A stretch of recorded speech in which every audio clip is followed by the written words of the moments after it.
Hello everyone, welcome to Make It Easy platform. I am Nishima and today we'll discuss about general terminologies of construction. Okay, so ये general terminologies हम construction site पे देखते हैं. इन terminologies में जैसे कि आप फॉर्म वर्क, अंडरपिनिंग, शोरिंग, ये आजकल बहुत चल रहा है, तो ये देखना मतलब कंपटीशन में ऑब्जेक्टिव्स में बहुत चल रहा है. आई मीन तो पूछा जा रहा है, तो इसलिए आपको पता होना भी बहुत ज़्यादा ज़रूरी हो जाता है. तो पहले बात करेंगे फॉर्म वर्क की.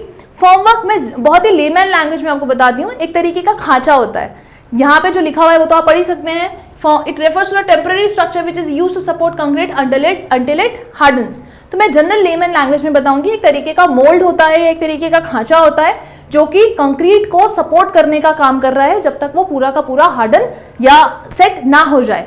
ठीक है ना. जैसे कि अगर मैं बात करूं बीम, कॉलम्स, ये जो आप देखते हैं कि बीम की जो शेप है रेक्टेंगुलर है, मतलब इस तरीके से कॉलम है, तो ये कैसे है? ये उन खांचों की वजह से ही है. अगर वो इनको उस टाइम पे सपोर्ट ना करते तो आप खुद इमेजिन कीजिए आप कंक्रीट कहाँ डालने वाले थे.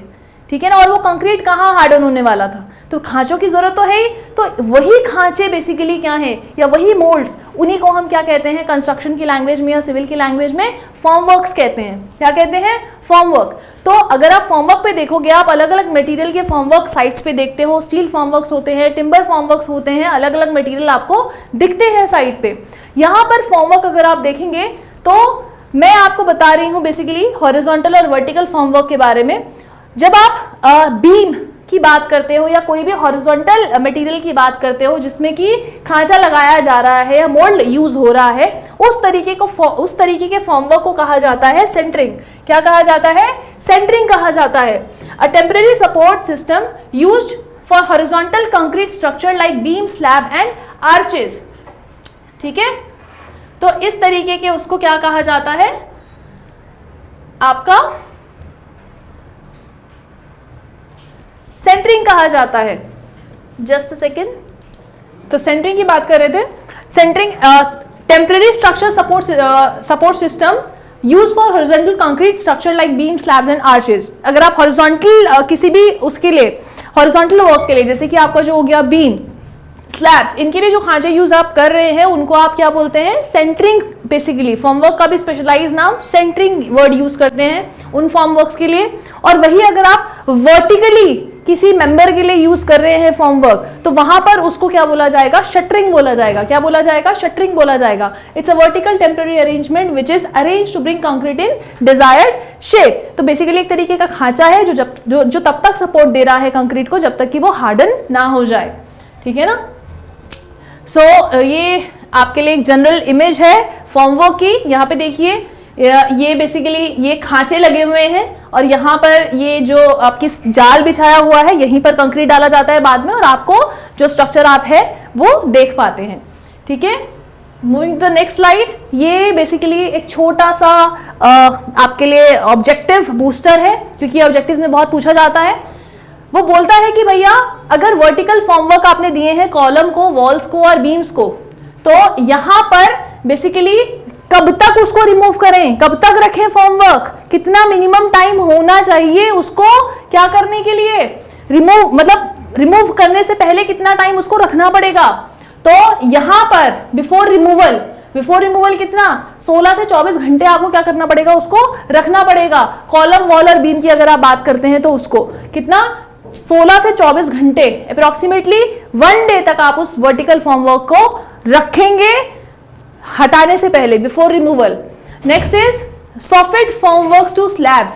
स्लैब के केस में लगभग आप कितना 3 दिन तक क्या रखेंगे?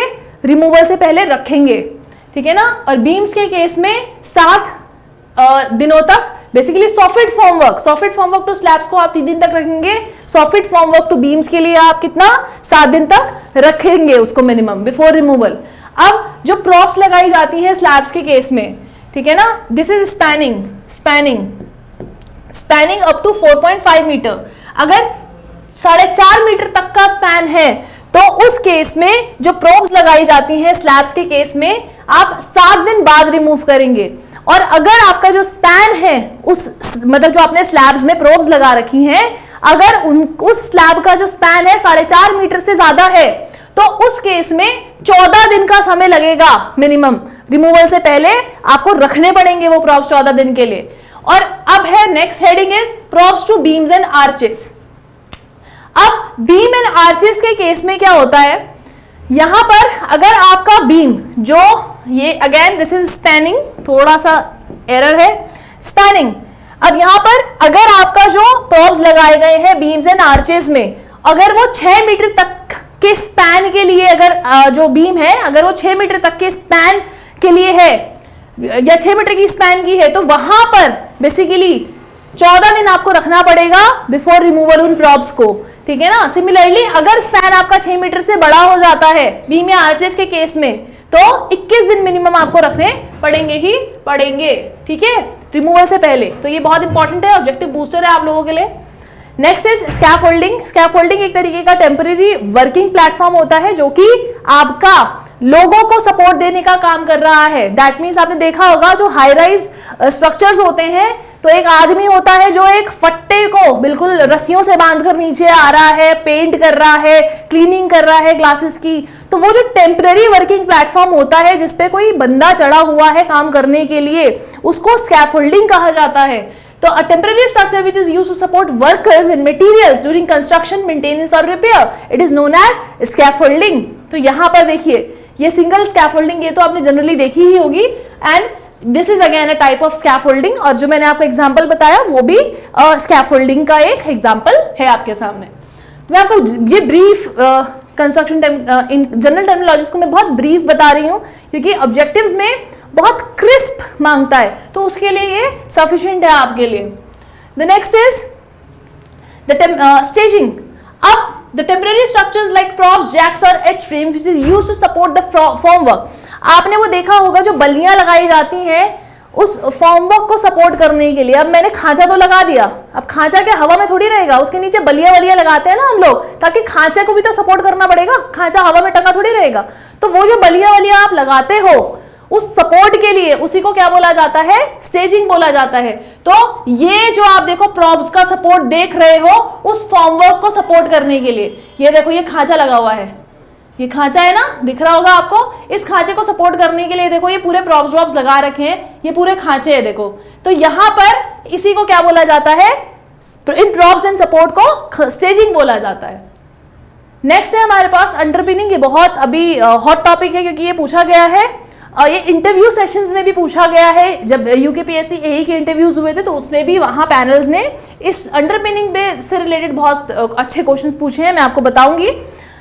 अब देखिए अंडरपिनिंग क्या होता है बेटा, पहले तो ये समझ लीजिए अंडरपिनिंग क्या होता है। फॉर एग्जांपल एक बिल्डिंग की फाउंडेशन अगर वीक हो गई है या फिर उस बिल्डिंग के यूज करने का पर्पस ही चेंज हो गया है, मतलब अभी ये एक तरीके का घर था और मैं चाहती हूं कि मैं इसको चेंज करके एक हॉस्टल बना दूं, तो ऑब्वियसली घर की जो लोड बेयरिंग कैपेसिटी थी उस हिसाब से नींव डली हुई है।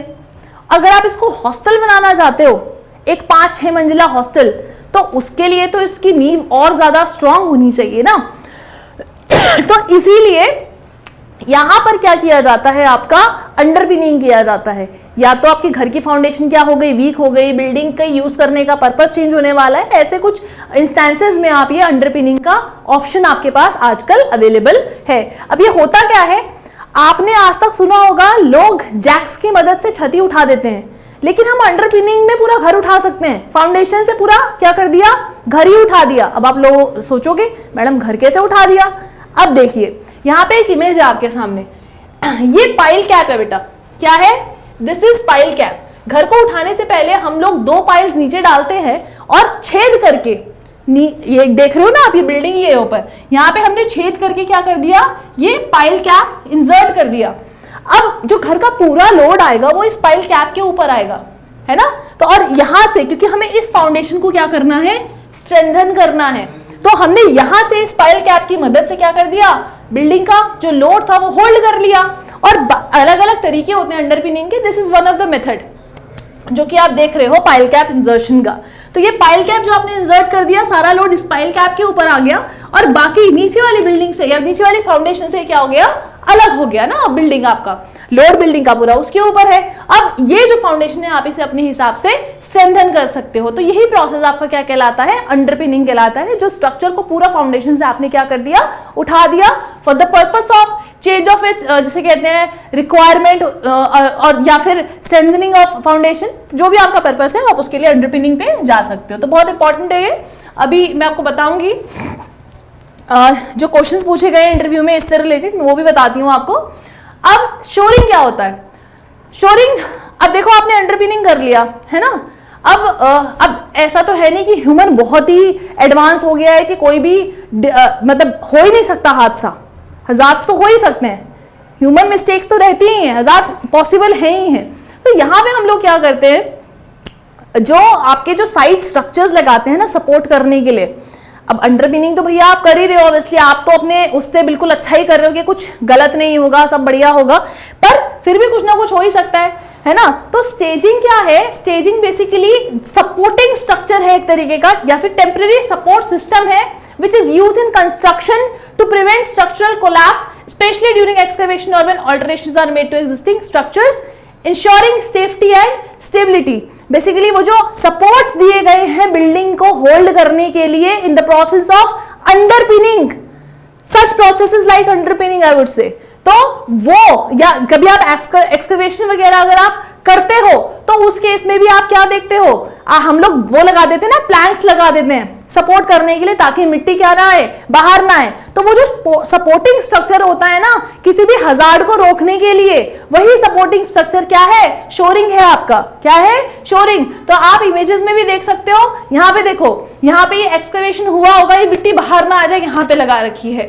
यहाँ पे भी देखो इस तरीके का, अगर आप दिल्ली वगैरह गए होंगे तो वहां पे ऑफनली आपको ये स्ट्रक्चर इस तरीके का दिखाई दे जाएगा, क्योंकि वहां पे मेट्रो कंस्ट्रक्शंस बहुत जिसे कहते हैं तेजी से डेवलप हुआ है, तो वहां पे जगह जगह पे अभी भी मेट्रो का नेटवर्क फैल रहा है, वहां पे दिख जाएगा आपको, या किसी भी कंस्ट्रक्शन साइट के आसपास आपको ये दिख जाएगा, क्योंकि सपोर्टिंग स्ट्रक्चर होता है ताकि किसी भी हजार्ड को रोका जा सके और क्या किया जा सके, स्ट्रक्चरल कोलैप्स को भी क्या किया जा सके, प्रिवेंट किया जा सके। तो ऐसे टेम्परेरी स्ट्रक्चर या टेम्परेरी सपोर्ट सिस्टम को आप शोरिंग के नाम से जानते हैं, ठीक है। So this is the last slide for today. I hope आपको ये सेशन अच्छा लगा हो। Thank you for coming to our platform, made it easy. Thank you, thanks a lot.